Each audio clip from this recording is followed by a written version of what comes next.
작가 우오토에게 데지카 오사무 문화상 만화대상, 역대 최연소 수상의 영예를 안겨주며 천문학과 종교, 철학을 절묘하게 엮어낸 명작 지구의 운동에 대하여. 하지만 동시에 역사와 천문학을 좀 아는 독자들에게는 역사적 고증 오류와 설정에 대한 여러 논란이 나왔었는데, 오늘은 그 논란의 이유와 함께 지를 음미하는 두 가지 방법에 대해 풍월 읊어보겠나이다. 많은 임용사 서당계 PI꾼 한량충수입니다.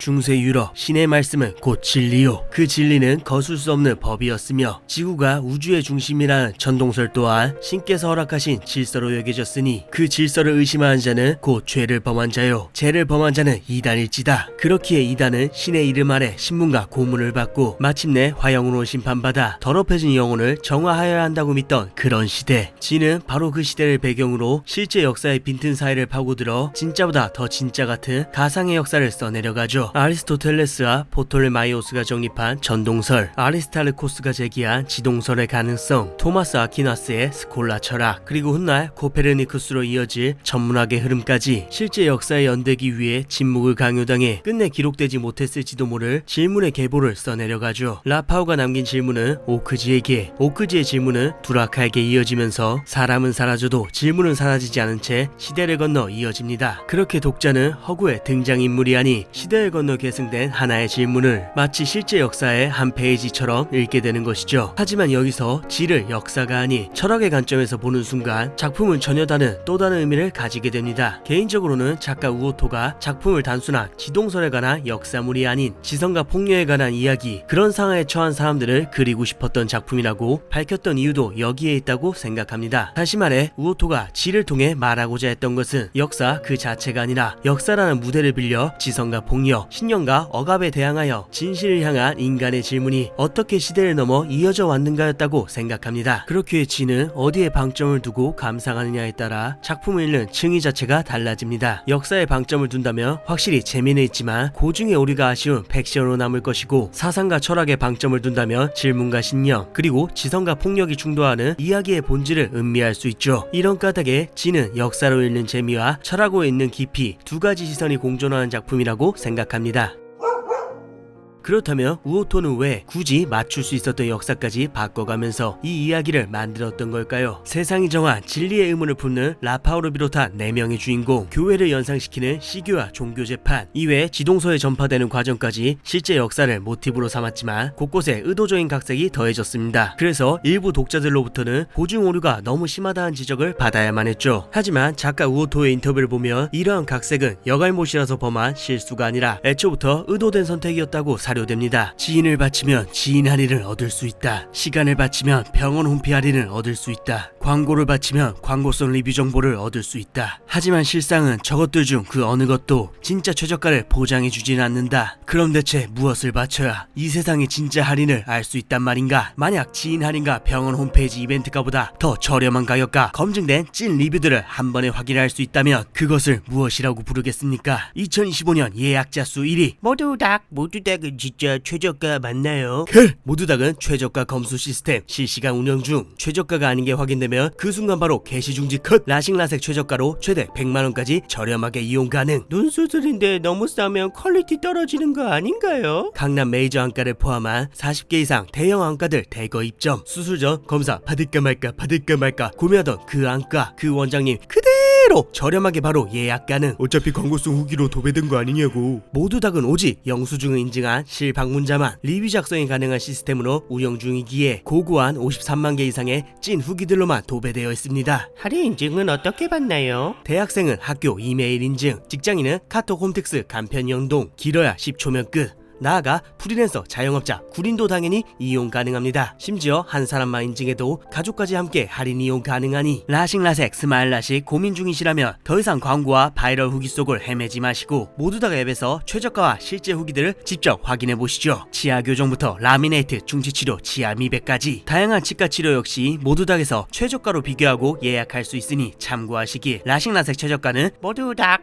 본래 우오토는 지성과 폭력의 이야기를 그리고 싶었고 그 이야기를 가장 극적으로 풀어낼 수 있는 소재가 바로 지동설이라고 생각했기에 이 시대를 선택했던 것이죠. 당시에는 주어진 절대적인 진리를 의심하는 것조차 곧 신의 질서를 거역하는 일이었고 지성은 이단으로 낙인 찍혀 끝내 폭력으로 심판받던 시대였습니다. 그렇기에 우오토에게 지동설은 천문학을 설명하기 위한 소재가 아니라 스스로 진리를 찾으려는 인간의 지성과 그 지성을 억압하는 시대의 폭력을 가장 선명하게 그려낼 수 있는 무대에 불과했던 것이죠. 그런 까닭에 역사적 사실을 재현하는 것보다 그 시대가 품고 있던 질문과 갈등을 더 강렬하게 전달하는 데 집중했던 것이죠. 작가 역시 대놓고 실제 역사보다 역사와 허구의 경계에 더 큰 흥미를 느꼈다고 말했을 정도니까요. 그렇기에 해당 작품이 일부 역사적 각색과 고증의 차이를 감수하면서까지 사실보다 더 설득력 있는 이야기, 역사보다 더 오래 기억될 이야기로 전해질 방식에 맞춰서 이렇게 전개됐던 것이죠. 우리가 익히 알고 있는 그래도 지구는 돈다 라는 갈릴레오의 말 역시 실제로 말했다는 기록은 없지만 지금까지도 사실처럼 받아들여지고 있는 것처럼 말이죠. 역사적 사실을 재현하는 것보다 지성과 폭력이라는 주제의식을 더 선명하고 오래 기억될 이야기를 전하고 싶어 했으니까요.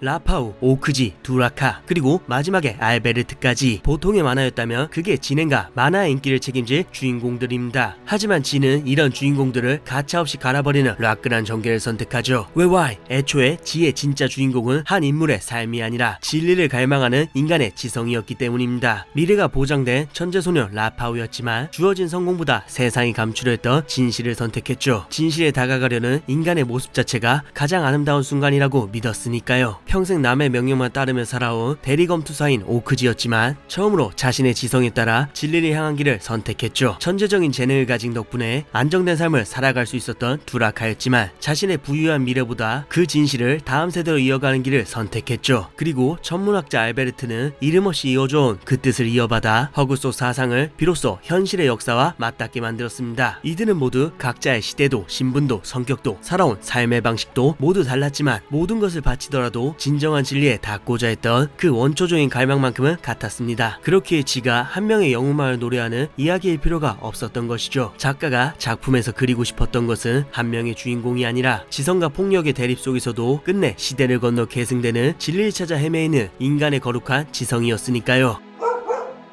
대부분의 독자들은 아마도 또 다른 라파우가 마지막에 등장해 꼰대 학계와 종교계로부터 정답이다 천문학자 라는 인정을 받으며 지동설을 세상에 증명하여 금발 거유육독 돈의 최강 미녀와 결혼하면서 동시에 앞서 죽어간 주인공들의 영혼이 훈훈한 미소를 지으며 성불하는 가상 역사물의 왕도적인 결말을 기대했을 겁니다. 하지만 앞서 이야기했듯 지는 지성과 폭력을 이야기하기 위해 지동설이라는 역사를 빌려온 작품입니다. 그렇기에 마지막 역시 역사의 정답을 보여주기보다 인간의 지성이 어떻게 이어져 왔는가에 방점을 찍는 결말을 보여주죠. 그래서 마지막에는 지금까지 허구의 인물들이 이끌어오던 이야기를 뒤로하고 유일한 실존 인물인 알베르트를 마지막 주인공으로 내세웁니다. 그렇게 마지막 네 번째 주인공 알베르트는 우연히 지구의 운동에 대하여라는 책의 이름을 듣게 되고 그 한마디를 계기로 또 하나의 질문을 품게 됩니다. 그것을 끝으로 극은 조용히 끝을 맺죠. 작품은 이처럼 지동설이 세상에 증명되는 순간도 억압받던 진실이 해방되는 순간도 아닌 한 사람의 의문이 또 다른 사람에게 이어지는 순간을 마지막 장면으로 선택합니다. 그렇기에 마지막까지 지동설이 증명되는 순간이 아니라 또 하나의 질문을 남기는 결말을 선택했던 것이죠. 이런 탓에 결말에 대해서만큼은 호불호가 갈리고 평가가 박할 수밖에 없었죠. 확실히 역사 만화로만 본다면 솔직히 완성도도 전개도 결말도 좀 흔하고 뻔한 수작에 불과하니까요. 하지만 애초부터 우오토가 들려주고자 했던 건 역사의 정답이 아니라 독자들에게 또 하나의 질문을 남기고 스스로 그 답을 찾아보게 만드는 것, 나아가 세상을 긍정한다는 것은 세상이 완벽하기 때문이 아니라 이처럼 폭력으로 얼룩진 불완전한 세상일지라도 그 안에서 끝없이 질문하고 스스로 답을 찾아가는 인간도 함께 긍정한다는 의미였으니까요. 이것이 처음부터 이 작품이 향하고 있던 결말이었다고 생각합니다. 그렇기에 역사 만화가 아닌 폭력과 지성의 대립을 그려낸 작품으로 바라본다면 마지막까지 가장 일관되게 완성해낸 용두용미의 결말을 가진 명작이었다고 생각합니다. 그래서 지난 용두용미 풍월에서 지를 주저없이 소개할 수 있었던 것이죠.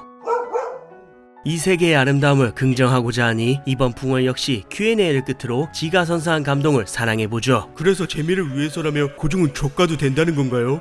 팩션문이라 할지라도 고증은 어느 정도 지켜져야 한다고 생각합니다. 다만 우오토는 역사의 사실관계를 완벽하게 재현하는 것보다 그 역사와 품고 있는 의미를 전달하는데 더 큰 비중을 두었다고 생각합니다. 그래서 역사라는 뼈대는 유지하되 그 위에 지성과 폭력이라는 이야기를 덧입혀 자신이 전하고자 했던 주제의식을 더욱 선명하게 그려낸 것이죠. 별을 이해하기 위해 천문학이 존재했다면 지는 그 별을 올려다보며 이해하고자 했던 인간을 이야기하는 작품인 셈이죠. 마지막 라파오는 왜 갑자기 사페살인마가 된 건가요? 라파오는 주인공들의 주인공이라고 할 수 있을 정도로 지나한 작품의 가장 큰 상징이라고 볼 수 있습니다. 어린 나이에 자신의 보장된 미래를 포기하고 목숨을 내던지면서까지 정의와 신념을 관철한 라파오의 선택은 인간의 지성이 가장 아름답게 빛나는 순간은 언제인가를 몸소 보여주는 실로 고고한 최후였죠. 그런데도 우오토는 마지막 순간에 구태여 같은 성우 같은 얼굴 유사한 분위기에 또 다른 라파오를 다시 등장시킵니다. 이는 죽은 라파오가 돌아온 것도 그렇다고 병행세계도 아닙니다. 라파오라는 상징을 다시 꺼내든 것뿐이죠. 일부의 라파오가 진리를 위해 자신의 목숨까지 내놓은 지성의 숭고와 아름다움을 상징했다면 최종장의 라파오는 대조적으로 자신이 믿는 진리를 위해서라면 타인의 희생조차 정당화하는 지성의 또 다른 얼굴 위험성을 상징합니다. 이처럼 우오토가 굳이 같은 형태의 라파오를 다시 등장시킨 이유는 한 인물의 타락을 보여주기 위해서가 아니라 지성이란 때로는 인간을 가장 숭고하게 만드는 힘이 되어주기도 하지만 때로는 반대로 그 지성이 극에 치닫는 순간 목적을 위해 수단마저 정당화하는 가장 잔혹한 폭력으로도 이어질 수 있다는 것. 작가는 바로 이런 지성의 양면성을 라파오라는 상징에 담아낸 것이죠. 그래서 마지막 라파오를 출연시킨 연출은 일부 라파오를 부정하는 인물이 아니라 지가 처음부터 끝까지 이야기했던 지성이라는 가치의 양면성 그리고 인간의 신념이 지닌 아름다움과 위험성을 보여주기 위해서가 아니었을까라고 추측합니다. 마지막 주인공 알베르트 비중은 단대대에 썰렸나요? 알베르트가 비록 비중은 적지만 어쩌면 담고 있는 메시지는 가장 거대한 주인공이라고 할 수 있죠. 알베르트 브르제프스키는 작품에서 유일하게 등장하는 실존했던 주인공입니다. 우오토는 마지막에 굳이 허구의 인물이 아닌 실존 인물의 주인공을 등장시킴으로써 지금까지 허구 속에서 이어져온 지성과 질문이 비로소 현실의 역사와 맞닿았음을 보여주죠. 이로써 결국 우오토가 말하고 싶었던 것은 역사는 기록된 사실만으로 이어지는 것이 아니라 이름없이 쓰러져간 수많은 질문과 희생 위에서 조금씩 앞으로 나아간다는 사실이었습니다. 그렇기에 마지막 실존 인물의 등장은 기록되지 못했다 한들 그들의 숭고한 희생이 결코 헛되지 않았으며 그들이 남긴 작은 신념, 사소한 의문 하나가 훗날 또 다른 누군가에게는 희망의 씨앗이 될 수 있다는 작가의 마지막 메시지였던 것이죠. 제목 G는 무슨 의미인가요? 사실 G라는 제목은 하나의 뜻이 아니라 치라는 하나의 발음 안에 여러 의미를 내포한 것입니다. 지구, 치, 지성지식, 치, 피, 치 이 세 개의 단어가 일본어에서는 치라는 하나의 발음으로 동일하게 사용되죠. 지구를 이해하려는 지성 그리고 그 과정에서 흘린 피 이처럼 작품의 핵심을 제목 하나에 센스 있게 담아낸 셈입니다. 그리고 부재인 지구의 운동에 대하여는 작중 등장하는 움직이는 세상에서 다시 만나자 라는 대사와 함께 비로소 그 의미가 완성되었다고 생각합니다. 이 작품에서 움직인 것은 움직이고 싶었던 것은 비단 지구만이 아니라 주어진 진리에 맞서 질문하고 사유하며 끝내 다음 세대로 이어져 세상을 조금씩 움직여온 인간의 지성이었으니까요. 다시 말해 작품이 궁극적으로 움직이고자 했던 것은 지구가 아니라 절대불변이라 믿었던 진리 그 틀에 스스로를 가둔 인간의 사고방식이었던 것이죠.